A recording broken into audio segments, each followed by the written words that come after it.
Ok, preparen sus Biblias, hermanos, que nos toca hoy, como saben, el Evangelio de Juan, en el capítulo 6, versículos 22 al 27. Me avisan cuando lo tengan ubicado y lo guardan por allí, pues, para su momento, ¿no? Recordando al mismo tiempo, que siempre lo hacemos, tenemos que hacerlo, el resumen que Juan mismo hace como propósito de todo el Evangelio de Juan, que lo recoge en el capítulo 20, versículo 31, que dice, estas cosas se han escrito. ¿Cuáles cosas? Ya esto fue ya terminando el Evangelio, todas las cosas que se escriben en el libro de Juan, en el Evangelio, para que ustedes crean que Jesús es el Cristo, el Hijo de Dios, y para que al creer en su nombre tengan vida, ¿verdad? Ese es el propósito de este libro.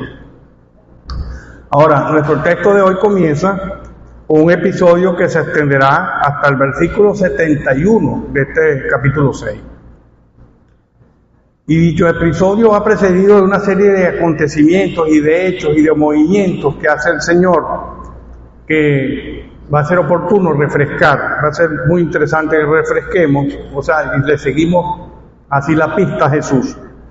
Y no se preocupen que esto va a ser rápido. Fíjense bien, en el capítulo 1, Jesús inicia su ministerio en Betábara, en la orilla del mar, del Jordán, donde se encuentra con Juan el Bautista, ¿verdad? Y luego él va a Galilea. En el capítulo 2, Jesús acude a una fiesta en Caná de Galilea, donde convierte el agua en vino, ¿verdad? Que fue su primer milagro. Y luego de Galilea se va brevemente a Capernaum. De ahí Jesús va a Jerusalén a celebrar la Pascua. Echa a los cambistas del templo y se produce luego el encuentro con Nicodemo. En el capítulo 3 va con sus discípulos a Judea y bautizaba con ellos en Enón. En el camino, recuerden, se encuentra con aquella mujer samaritana, ¿verdad? Que la convierte, pues finalmente, ¿verdad? Con un acontecimiento muy bonito esa historia. Y luego se queda 2 días con los samaritanos. Y convierte a muchos samaritanos, de hecho, ¿no? Y en el camino a Capernaum, pues una vez, cuando llega ya, sana a Galilea, no estamos hablando, está yo ahorita por allí, sana a la distancia a un hijo de un oficial romano. En el capítulo 5 va de Galilea a Jerusalén, donde genera una controversia con los líderes judíos que conviene matarlo tras sanar al paralítico del estanque de Betesda. Y por decir además que Dios era su padre, ¿verdad? Que para los judíos eso representaba hacerse igual a Dios. En el capítulo 6, cruza con sus discípulos al otro lado del mar de Galilea, donde alimenta milagrosamente a una multitud de 5,000 personas o más. Y luego huye de esa multitud cuando pretendían hacerle el reino. Por lo que ya anocheciendo, los discípulos cruzan de vuelta al mar vía Capernaum. Jesús los alcanza más tarde caminando sobre el agua, en mitad de la tormenta y de noche, quedando este episodio de Juan 6, 16, 21 pendiente por predicar, pero que no obstaculiza para nada la prédica de hoy. Dirían nuestros abuelos, si les contáramos esta historia, bueno, que nuestro Señor no calentaba silla, ¿no? Se movía, fíjense, qué interesante, ¿no? No paraba. Ahora, continuando con este capítulo 6, nuestro texto de hoy inicia con un nuevo episodio, relacionado con esa multitud que había sido alimentada por Jesús. Entonces, leamos el texto. El texto de estudio 26, 22, 27.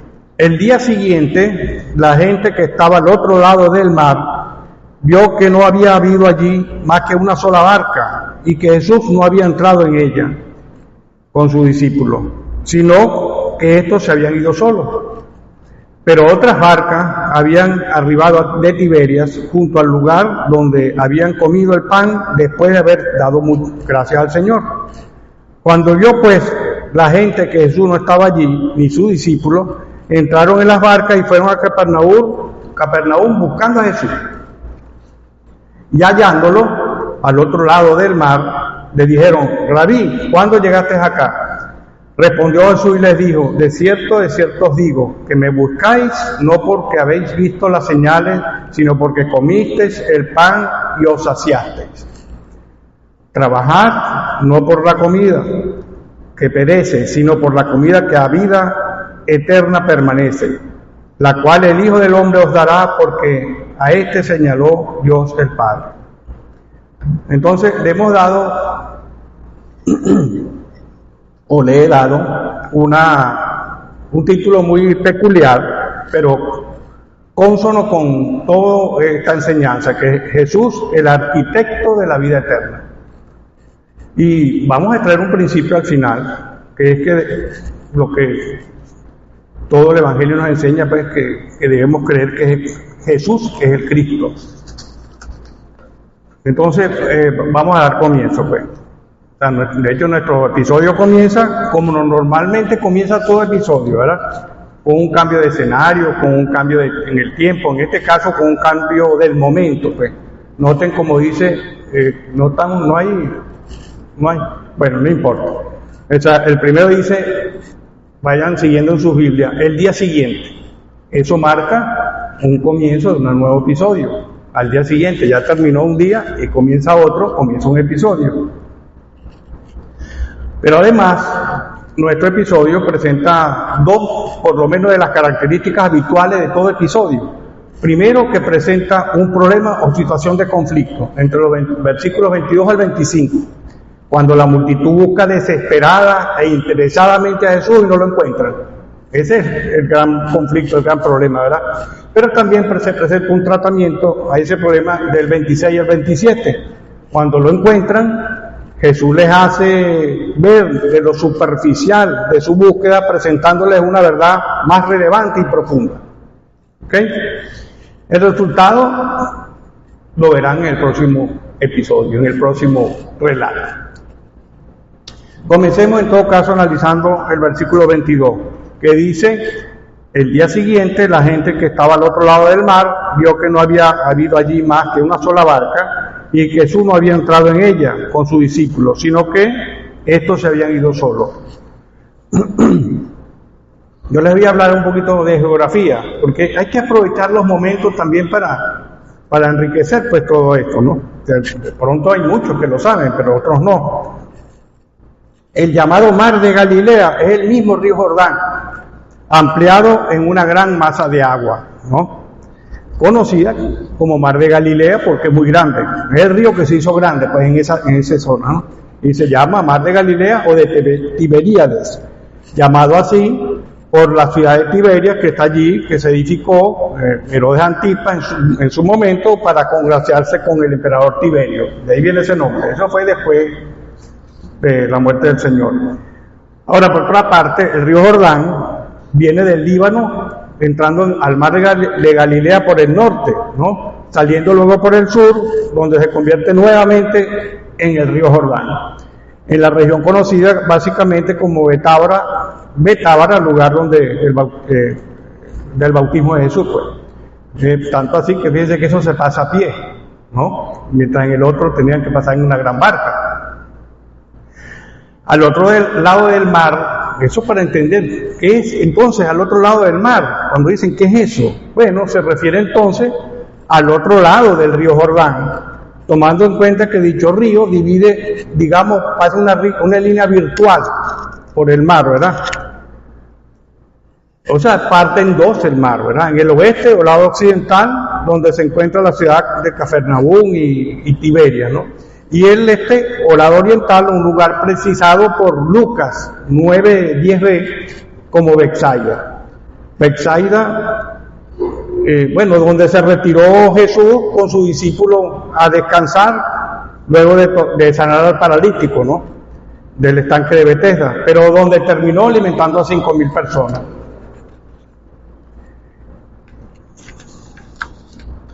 Ahora, recordemos que Jesús despidió a esa multitud. luego de alimentarlos en Betsaida, ¿no?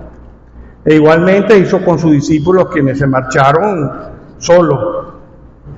Los discípulos se marcharon solos por instrucciones del mismo Jesús. En el Mateo 14:22 vemos que dice así: enseguida Jesús hizo a sus discípulos entrar en la barca e ir delante de sí a la otra ribera, entre tanto que él despedía a la multitud. ¿Ven? El caso es que mientras Jesús se marchaba solo a la cima del monte a orar, la multitud que pasó allí la noche amanece sorprendida al darse cuenta de que en ese lugar no había más que una sola barca en la que habían visto a los discípulos marcharse sin Jesús. Ellos lo vieron marcharse solos. Por lo tanto, la gente comenzó a buscarlo al día siguiente, creyendo que aún se encontraba ahí en los alrededores de Betsaida Julia. Por cierto, Betsaida Julia, porque si ustedes ven por ahí hay otro Betsaida en el mapa, pero este es Betsaida Julia, que está del otro lado de la... Y descubrieron pues que Jesús había desaparecido misteriosamente.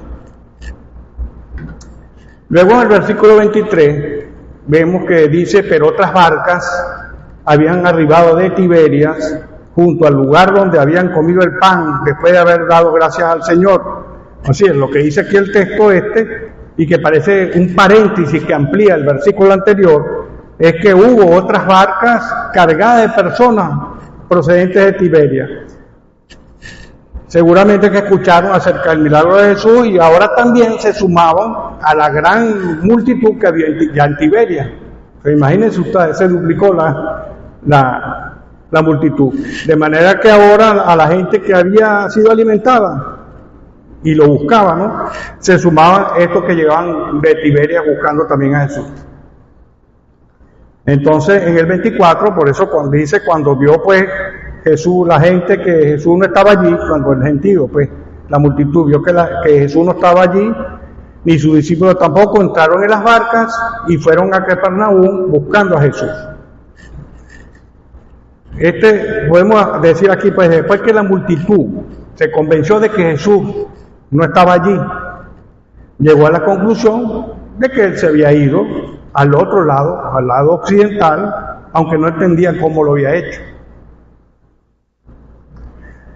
El caso es que mientras la multitud despertaba, asombrada por la ausencia de Jesús, él y sus discípulos ya habían desembarcado en el otro lado del mar. Ellos habían ido de noche, recuerden. En el lugar que precisa el Evangelio de Mateo 14:34 como la llanura de Genesaret. Ustedes la buscan en el mapa, está realmente en el lado occidental. Ve como dice Mateo 14:34. Ya terminada la travesía, vinieron a tierra de Genesaret. Y luego, bueno, por la persistencia en la búsqueda de Jesús, rindió su fruto en la multitud, ya que hallándole al otro lado del mar, le dijeron: Rabí, ¿cuándo llegaste aquí? ¿O cuándo llegaste acá? Le dicen en el versículo 25, ¿verdad?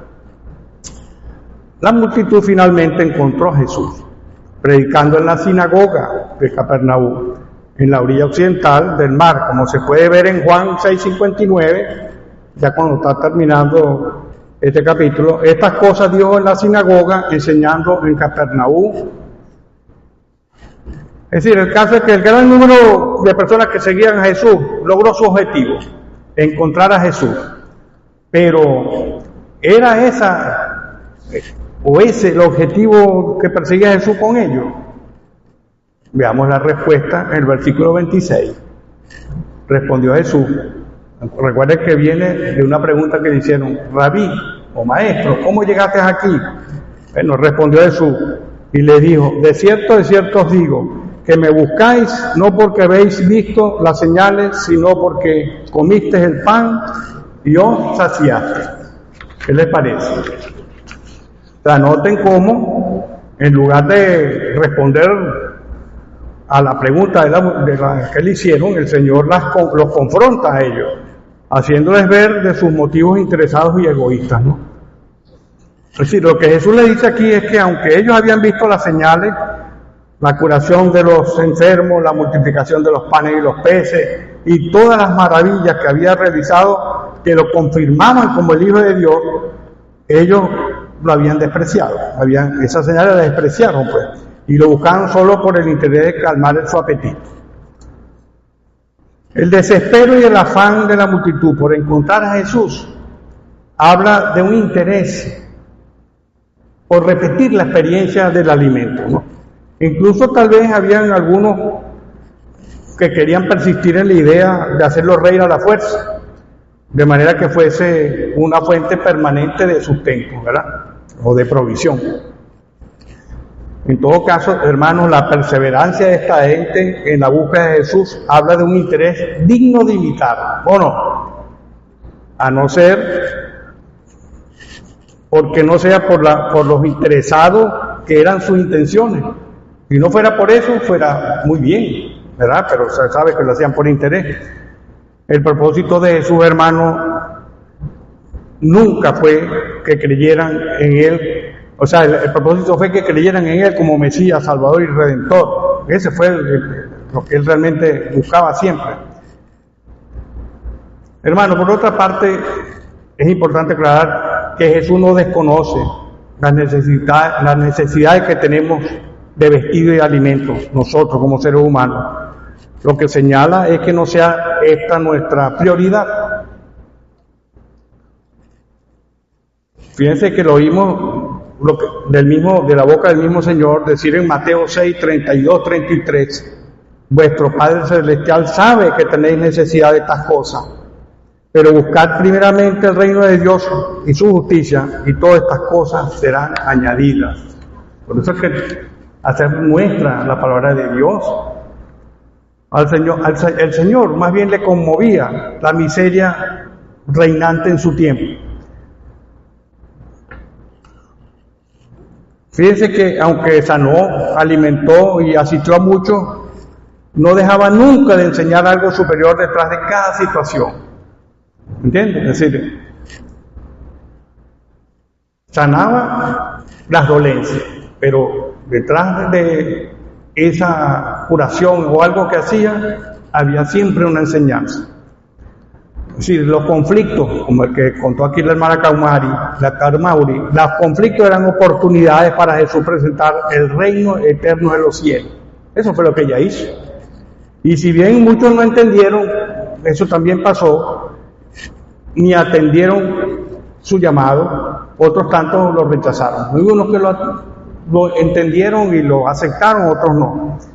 Es decir, la vida del ser humano, hermanos, se mueve en virtud de sus necesidades. Y el Señor las conoce, cada una de ellas, las más básicas como el alimento, el abrigo y la salud, como las más complejas, como las afectivas, los vínculos emocionales y de pertenencia. Pero afanarnos, hermanos, por cubrir nuestras necesidades, es desconfiar de la facultad del Señor para suplirlas. Por lo que en este punto debo preguntarle a la iglesia, si tu afán a buscar a Jesús obedece a un deseo genuino por conocerle mejor, o te mueven intereses personales y necesidades que de seguro son legítimas, ¿cómo no? Y pueden ser muchas seguramente, de alimento, de vestido, problemas de salud, problemas familiares, ¿quién no los tiene? Pero hermanos, Jesús te asegura que al enfocar tu vida en su reino, tus necesidades serán cubiertas. Por tanto, solo asegúrate, hermano, de vivir según los principios y valores eternos enseñados por Jesús. Lo demás, déjalo en manos del Señor. ¿Por qué? Podemos vivir con el estómago lleno y la despensa llena, pero ser condenados eternamente en el infierno si rechazamos su llamado. Es lo que muchas veces no nos dice. No solo de pan vivirá el hombre, sino de toda la palabra que sale de la boca de Dios. ¿Quién dijo eso? ¿Quién? El mismo Jesús, ¿verdad? En Mateo. O sea, eso le respondió el Señor al diablo cuando éste le tentó con el alimento, después de mucho tiempo sin comer que tenía Jesús. Muy bien, en el 27 pasamos al siguiente versículo, el 27, donde se encuentra nuestra idea principal de nuestro texto, que dice: trabajad no por la comida que perece, sino por la comida que a vida eterna permanece, la cual el Hijo del Hombre os dará, porque a este señaló Dios el Padre. Vamos con este término, trabajar. Ese viene del griego ergazomai, que traducido sería algo como dedicarse a o ocuparse. Tanto así que es la misma raíz griega que utiliza Pablo en Filipenses 2:12 cuando dice: ocupaos de vuestra salvación con temor y temblor. O sea, yo podría decir también: trabajen en vuestra salvación con temor y temblor. ¿Van entendiendo? Para ejemplarizarlo un poquito mejor, es algo así como cuando un médico instruye a su paciente a trabajar en su salud. Mira, tienes que trabajar en su salud. Se entiende que lo que le está indicando es ocuparse de ella, a dedicarse a mejorar la salud, no que salga a trabajar. ¿Me expliqué? Ese es el término ahí. Ahora, noten también que trabajar se encuentra en un modo imperativo, lo que describe un mandato y una obligación continua. Es decir, que la búsqueda de Jesús como dador de la vida eterna debe ser siempre. Como dijimos antes, Jesús aprovechaba cada acontecimiento y cada situación que se le presentaba para mostrar su deidad, mediante las señales que hacía. Recordemos un episodio, o el episodio que se estudió aquí con la mujer samaritana, que en ese caso la mujer samaritana buscaba agua, ¿verdad? Y terminó, en su encuentro con Jesús, terminó ofreciéndole el agua viva, que representaba él mismo, o sea, su propia persona, cuando le dijo: mas el que bebiere del agua que yo le daré no tendrá sed jamás, sino que el agua que yo le daré será en él una fuente de agua que salte para vida eterna. Eso lo estudiamos en Juan 4:14. Ahora Jesús le enseña lo mismo a la multitud, pero esta vez ya no con el agua, sino con el alimento, ¿verdad? Y aunque ambos son indispensables para el sustento humano, ninguno de ellos daba a la vida eterna, no lo veían porque Jesús les mostraba y le ofrecía. Los judíos no comprendieron las palabras de Cristo, hermano, sobre la comida, del mismo modo que la mujer samaritana tampoco captó la idea del agua, pues tanto uno como otro interpretaron literalmente las palabras de Jesús. Jesús está aquí exhortando a priorizar la búsqueda del autor de la vida eterna, a buscarlo a Él por encima de las necesidades materiales temporales. Igual que los judíos de entonces, en los tiempos de Jesús, la gente de hoy invierte mucho tiempo y energía en una búsqueda desesperada e insaciable, por cierto, de cosas materiales, pero que resultan inútiles porque nunca llegan a satisfacerla, nunca llegan a llenarla, el corazón humano, o buscan un disfrute de un placer pasajero antes que el conocimiento y la obediencia de la palabra de Dios, que les podría transformar su vida para siempre y otorgarle además la vida eterna. De modo que a Jesús presentarse en este versículo como el arquitecto de la vida eterna, se muestra una vez más como Dios, ¿verdad? ¿Por qué? Porque ya es quien reside la facultad de otorgar la vida eterna. Fíjense como dice Pablo en Romanos 6:23, el célebre 6:23, porque la paga del pecado es muerte, mas la dádiva de Dios es vida eterna en Cristo Jesús, Señor nuestro. ¿Me entiendes? Entonces, cuando Jesús se está revelando como el autor, el arquitecto de la vida eterna, en ese versículo 27, se está declarando Dios igualmente. Y por eso podemos enunciar un principio, ¿verdad? Que es que debemos creer que Jesús es el Cristo. Fíjense que ustedes, con este versículo nada más 27, se puede evangelizar. Hay un atributo del Señor, da la vida eterna, de los tantos que se vienen desarrollando y que lo hace exaltar su deidad. Bueno, esto es todo, hermano. En las conclusiones, bueno, ¿qué nos enseñó este estudio? Bueno, que las multitudes buscaban desesperadamente a Jesús solamente por sus intereses personales. Eso nos enseñó él. Pero también nos enseñó, número 2, que Jesús, sin embargo, enseñó a la multitud por medio de esa búsqueda frenética una verdad superior, y es que buscaran más bien y creyeran en Él como el autor de la vida eterna. Eso nos enseñó el capítulo. Ahora, ¿qué tiene esto que ver conmigo? Vienen las aplicaciones, que siempre yo saco unas aplicaciones, porque bueno, ¿cómo yo traslado eso a mi vida? ¿O qué tiene que ver conmigo hoy? Algo que ocurrió hace más de 2000 años. Bueno, número 1, evaluémonos permanentemente. Evalúa tu motivación al buscar a Jesús. Examina con honestidad tus intenciones. Es bueno hacerlo. Y número 2, busca al Señor por lo que Él es y no por lo que te pueda dar. Y ahí está la gran diferencia, hermano.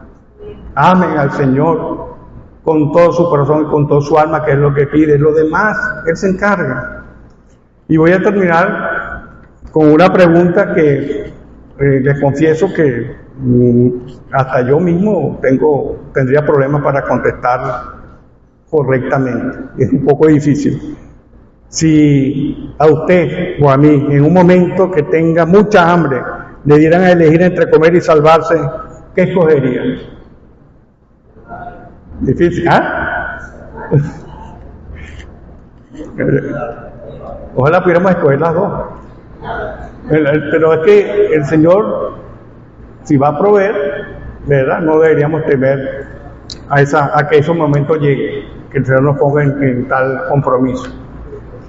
Bueno, hermano, le damos gracias a Dios, Señor, por este momento que procuraste para nosotros. Espero que tu palabra haya llegado, Señor, a los corazones, no solamente a sus mentes. En el nombre de Jesús. Amén.